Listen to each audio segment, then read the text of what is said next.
28 জানুয়ারি 2010 ঢাকা কেন্দ্রীয় কারাগার। রাত 9:30 থেকে 11টা পর্যন্ত ঢাকা কেন্দ্রীয় কারাগারের আশপাশ ও কারাগারের অভ্যন্তরের সব বিদ্যুৎ একযোগে বন্ধ হয়ে যায়। বন্ধ হয়ে যায় বললে ভুল হবে, বন্ধ করে দেয়া হয়। 1.5 ঘন্টা ঢাকা কারাগারের মতো স্পর্শকাতর জায়গায় কেন বিদ্যুৎ বন্ধ করে রাখা হয়েছিল সেটা একটু পরে বলি। আগে বিদ্যুৎ আবার ফিরে আসার পর কারাগারের অবস্থা কেমন ছিল সেটা বর্ণনা করা যাক। ঢাকা কেন্দ্রীয় কারাগারে ওই দিন কয়েদিদের সবার ভেতরে এমনিতেই কিছুটা অস্থিরতা কাজ করছিল, কারণ তারা জানতো জেলখানায় সেদিন 5 জনের ফাঁসি কার্যকর হতে যাচ্ছে। আর যে 5 জনের ফাঁসি কার্যকর হতে যাচ্ছে তারা সকলেই ছিল অত্যন্ত বিনয়ী, কারাগারের সকলের প্রিয় মানুষ।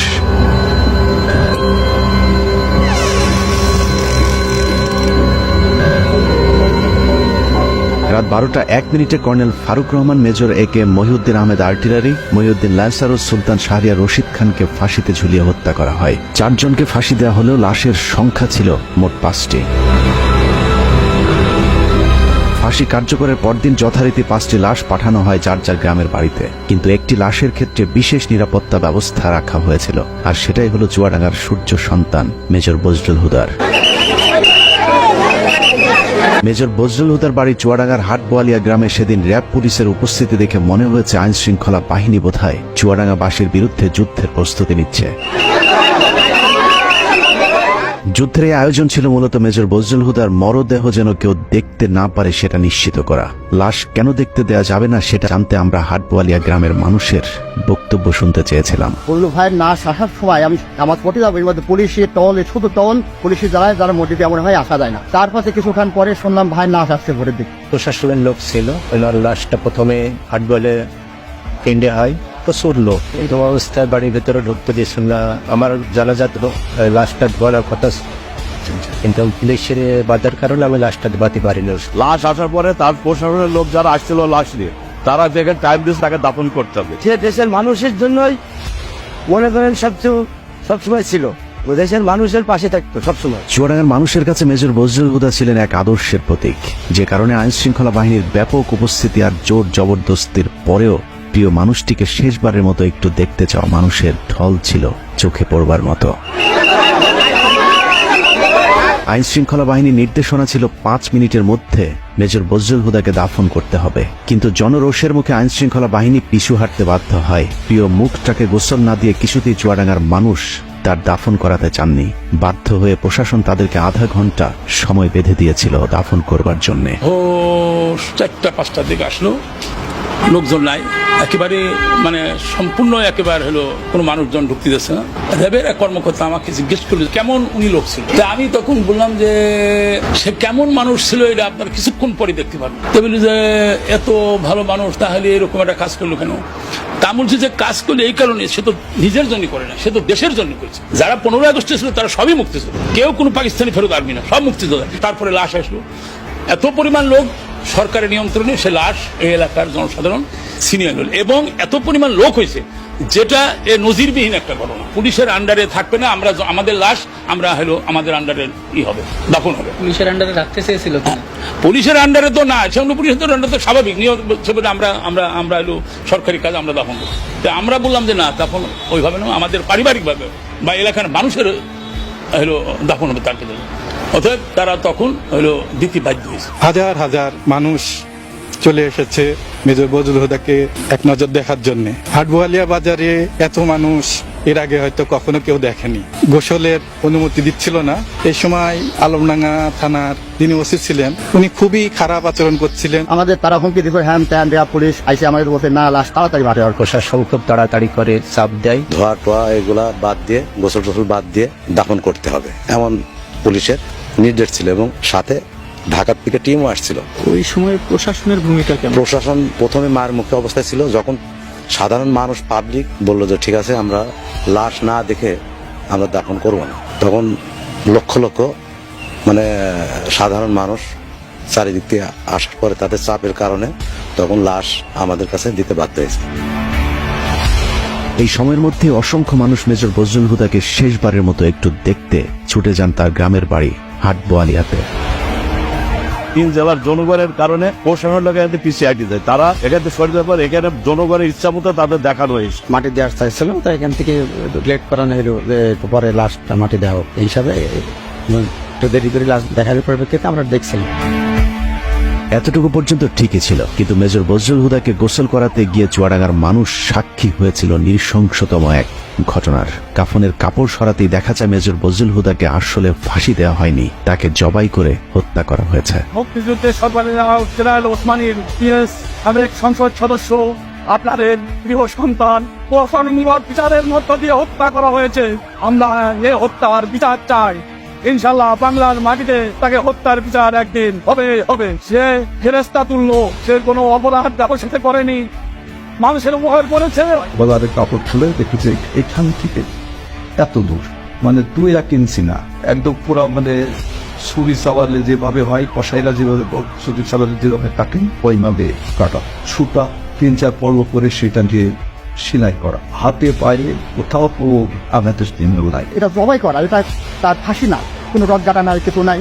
গলায় ছিল একটা টেপটা সরিয়ে দেখলাম হাতটা ঢুকে গেল, পট সুতো দিয়ে কালো সুতো দেয় তার সেলাই করা, অনেক দূরে রক্ত টপ টপ টপে পটকে আসে। তালা কাটা ছিল, এটা আমরা দেখেছি। বাকি হলে গলায় হালকা দাগ থাকে, গলা তো গলা সেলাই কাটে না। কবরস্থানে যখন মাটি দিছে তখনও কাফনের রক্তে ভিজে গেছে। ফাঁসি দেওয়ার নামে তাকে জবাই করা হয়েছে। লাশটা কি আপনি দেখছিলেন? জি আমি লাশটা দেখেছি, চোখকে দেখেছি। লাশ ওনার গলাটা কাটা ছিল এবং সেইখান থেকে অনবরত রক্তক্ষরণ হচ্ছিল। লাশটা কেমন দেখছিলেন বলেন? লাশটা দেখছি যে এটা তো লাশ জেল কোড অনুযায়ী সেরকম তো হলো জবাই করা হয় না, কিন্তু পুরাপুরি জবাই করেছে। সে হলো একটা হত্যাকাণ্ড, পুরা রক্ত বাড়াচ্ছে। কেমন ছিল এটা একটু? একেবারে সম্পূর্ণ গলা কেটে রক্ত বাড়াচ্ছে, তখন পর্যন্ত যখন আসে তখন পর্যন্ত রক্ত বাড়াচ্ছে। গলা কাটার পরে ওখানে সেলাই টেলাই দেওয়া এরকম কিছু দাগ? না সেলাই কাটিয়েছে, কাটার পরে তারপরে হলো সেলাই দিচ্ছে। কফিন খোলার পরে আমরা তখন দেখি যে তার মুখ এবং সবকিছু রক্তে ভেজা। ফাঁসি দেওয়া লাশ তো মানে রক্ত থাকার কথা না। তারপর যখন গোসল করানোর জন্য নেওয়া হয়, দেখি যে গলার এখান থেকে এ পর্যন্ত কাটা এবং মোটা সুতা দিয়ে সেলাই করা। ধোয়ানোর পরও যখন খাটিয়ে করে লাশ নিচ্ছি তখনও রক্ত কিন্তু তাজা রক্ত টপ টপ বসছে। ভিডিওর সময় কি দেখেছিলেন একটু বলেন তো? ভিডিও করার সময় দেখছিলাম এই সাইডে একটা বড় আকারে একটা দাগ দেখছিলাম।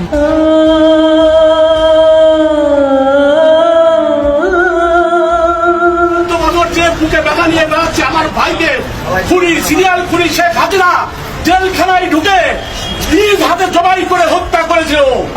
আমরা মনে করি যে এটা ফাঁসি দেওয়া হয়নি, শেখ হাসিনা হিংসাত্মকমূলক ভাবে এবং প্রতিশোধমূলক ভাবে সে জেল গেটে যে নিজে হাতে জবাই করেছে। এই হত্যাকাণ্ডের আমরা তীব্র নিন্দা জানাচ্ছি এবং এর বিচারের জন্য ব্যবস্থা করা হবে। বাংলার বীর সন্তান মেজর বজলুল হুদাকে কে কারা কিভাবে জবাই করেছিল সেটা জানতে হলে আবারও 18 তারিখ রাত 9:30 থেকে 11টা পর্যন্ত 1.5 ঘন্টার সেই সময়টাতে ফিরে যেতে হবে, যে সময়টুকুতে ঢাকা কেন্দ্রীয় কারাগার ও তার আশপাশের বিদ্যুৎ বন্ধ করে রাখা হয়েছিল।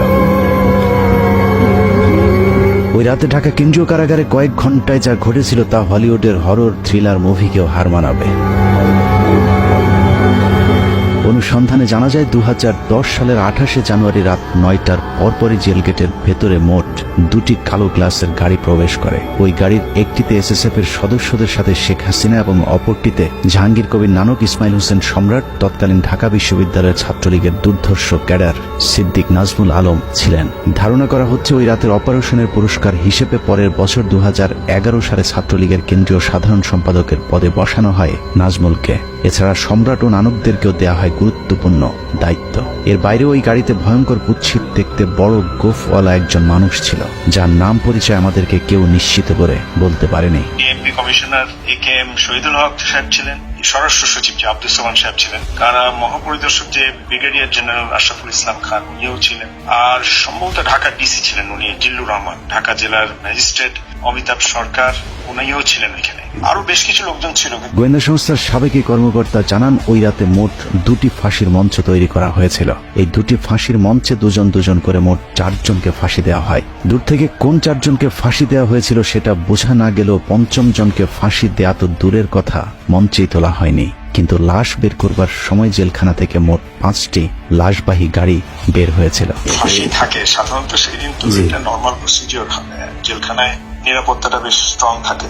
সেই দিনও যেটা আমাদের বেশ আলোচিত হয় জেলখানায়, ওই ফাঁসির মঞ্চের কাছে যে 4টা লাশ গাড়িতে উঠানো হয়, কিন্তু আরেকটা লাশ ঠিক প্রশাসনিক ভবনের ওখান থেকে নিয়ে গাড়িতে উঠানো হয়।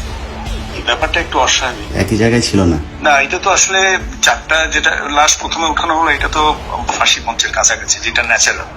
ওখানে ফাঁসির পরে ওখান থেকে লাশটা গাড়িতে উঠানো হয়, কিন্তু আরেকটা লাশ যেটা প্রশাসনিক ভবন থেকে বের করা হয়, এটাই হলো, এটার একটা ডিস্টেন্সের ব্যাপার আছে যে এখান থেকে কেন লাশ আসবে এবং কেন বা এটা গাড়িতে উঠানো হয়, এটাই হলো প্রশ্ন।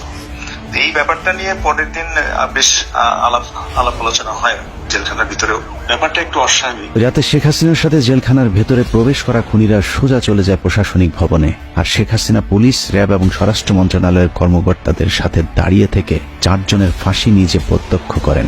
ধারণা করা হয় আসলেই তাদেরকে ফাঁসি দেওয়া হচ্ছে কিনা সেটা নিশ্চিত করতেই শেখ হাসিনা সেখানে উপস্থিত ছিলেন। ফাঁসি কার্যকর হবার পরপর শেখ হাসিনাও চলে যান প্রশাসনিক ভবনের ভেতরে। সেখান থেকে রাত 1টার কিছু আগে শেখ হাসিনা ও তার সাথে থাকা খুনিরা সেই একই পাজেরো গাড়িতে করে জেলখানা থেকে বের হন।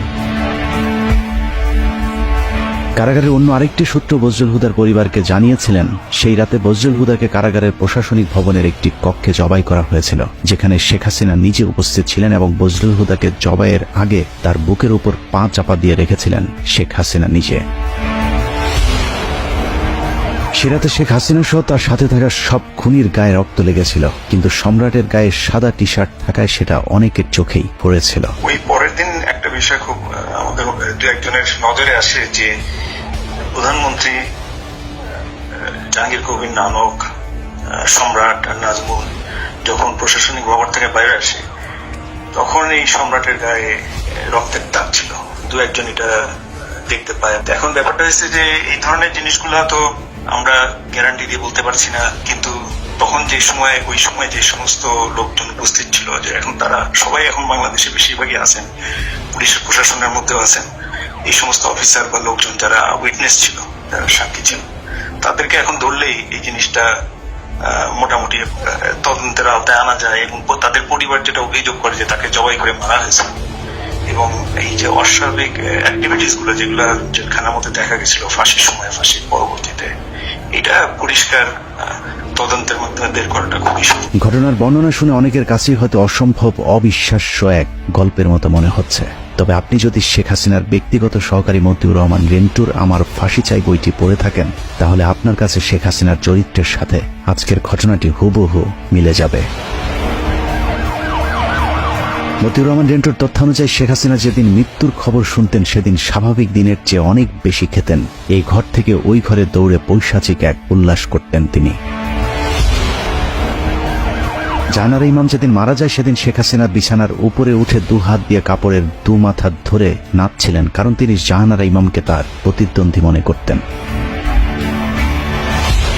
এক কথায় শেখ হাসিনা একজন নরপিশাচ, রক্তপিপাসু, মানসিক বিকারগ্রস্ত একজন উম্মাদ, যে কারণে একজন মানুষ যার আর কয়েক ঘন্টা পরে ফাঁসি কার্যকর হবে তাকেও নৃশংসভাবে জবাই করে হত্যা করবার কথা চিন্তা করতে পারে।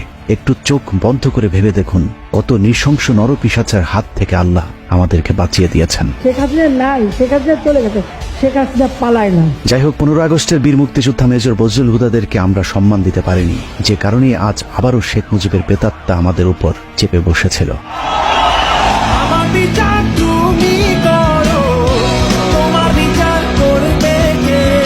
বাংলাদেশের মানুষ 2024 সালে শিক্ষার্থীদের হাত ধরে যেভাবে দুর্বিষহ এক দুঃশাসনের কবল থেকে বেঁচে উঠেছে, ঠিক একইভাবে 1975 সালে major Dalim colonel, Rashid colonel ফারুকার, মেজর বজলুল হুদারা এক অত্যাচারী মাদকাসক্ত বাকশালীর হাত থেকে 7 কোটি বাঙালিকে স্বাধীনতা এনে দিয়েছিল। শেখ হাসিনার দুঃশাসন আমরা চোখে দেখেছি, কিন্তু শেখ মুজিবেরটা আমাদের থেকে আড়াল করে রাখা হয়েছে বলেই আমাদেরকে এখনো তাকে বিতর্কের ঊর্ধ্বে রাখার কথা শুনতে হয়। কিন্তু বাস্তবে শেখ মুজিব তার পরিবার আর দলের লোকজন ছাড়া অন্য সবাইকে তার কৃতদাসে পরিণত করেছিল। শেখ মুজিবের সময় কতটা অরাজক পরিস্থিতি ছিল তা মেজর বজলুল হুদার উইকিপিডিয়ার কয়েকটি লাইন পড়লেই পরিষ্কার হয়ে যাবে। মেজর বজলুল হুদা, মেজর ডালিম আর তার স্ত্রী একটি বিয়ের অনুষ্ঠানে গিয়েছিলেন। সেখানে শেখ কামাল আর তার বখাটে বন্ধুরাও উপস্থিত ছিলেন। এদের মধ্যে সবচেয়ে উচ্ছৃঙ্খল ছিল গাজী গোলাম মোস্তফার ছেলে। কাজী গোলাম মোস্তফা ছিলেন শেখ মুজিবের সবচেয়ে আস্থাভাজন এবং ঢাকা মহানগর আওয়ামী লীগের সভাপতি। অত্যন্ত অসৎ প্রকৃতির এই লোকটিকে শেখ মুজিব রেড ক্রিসেন্টের চেয়ারম্যানের পদেও বসিয়েছিলেন, যিনি গরিব মানুষের চাল, তেল, কম্বল চুরি করে শেখ মুজিবের সাথে ভাগাভাগি করতেন।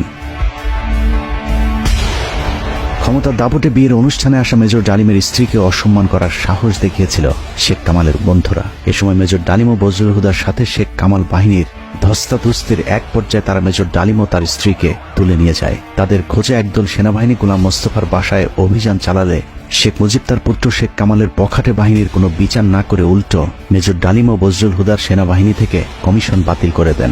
এভাবেই পুরো দেশটাকে বর্তমান শেখ হাসিনার মতোই পারিবারিক সম্পত্তিতে পরিণত করেছিলেন Sheikh Mujibur Rahman. Sheikh Mujibur Rahman not deal with the political movement in a democratic way. He was virtually controlling the public, but he could not face the criticism. Mujib ক্ষমতায় টিকে থাকার জন্য হাজার হাজার রাজনৈতিক কর্মীকে হত্যা করে, আর রক্ষী বাহিনীকে দিয়ে উনি উনার রাষ্ট্র ক্ষমতা টিকিয়ে রাখার দলের শাসন প্রয়োগ করার চেষ্টা করলেন। এসব কারণে 2024 সালের মতো 1975-এর 15ই আগস্টে বাংলাদেশ সেনাবাহিনীর পাশাপাশি ছাত্র, শিক্ষক, পুলিশ সহ সর্বস্তরের মানুষ আনন্দ উল্লাস করেছিলেন। This is how Dhaka looks today. The same tanks on the streets, soldiers still on guard, and yet it is almost as if nothing had happened. There was no rioting, almost no reaction to Sheikh Mujib's murder. Sheikh হাসিনাকে যেভাবে কুকুরের মতো পালিয়ে যেতে হয়েছে, কেউ তার রক্ষায় এগিয়ে আসেনি। ঠিক একইভাবে শেখ মুজিবের লাশ ধানমন্ডি 32 নম্বরে পড়েছিল, কেউ শেখ মুজিবকে একটু দেখতেও আসেনি। কেউ কোনো পদক্ষেপ নিল না, ওই লাশ পড়ে থাকলো 32 নম্বরে। কেন? এত বড় সংগঠন, এত নেতা কোথায় ছিল? জানা যায় লোকজন ডেকে পাওয়া যায়নি। 570 সাবানা রিলিফের কাপড়ে দাফন করা হয়েছিল বাকশাল মুজিবকে। আবার কি এক টুকরো কাফনের কাপড়ও নিয়ে যাননি, কাপড়ের পাট ছিঁড়ে তারপর সেই কাফন দেওয়া হয়েছিল। অন্যদিকে মেজর বজলুল হুদাদের জানা যায় পুলিশ দিয়েও মানুষের বাঁধ ভাঙা জোয়ার আটকে রাখা যায়নি। মানুষের চাপে আধা ঘন্টার মধ্যে দুবার জানাজার নামাজ পড়ানো হয়েছিল। যারা জানাজায় অংশগ্রহণ করতে পারেনি, দ্বিতীয় জানাজায় নগরবাড়া ঈদগাহ মাঠে লক্ষ লক্ষ জনগণ সবাই লাইন ধরে দেখছে, দেখার পরে এখানে তাকে দাফন করা হয়েছে। মেজর ডালিম হুদাদের জন্ম আছে, মৃত্যু নেই। মরণের মধ্য দিয়ে তারা অমর হয়ে আজীবন বেঁচে থাকবে এদেশের মানুষের হৃদয়ে। ভাই কথা বলে শেষ করতে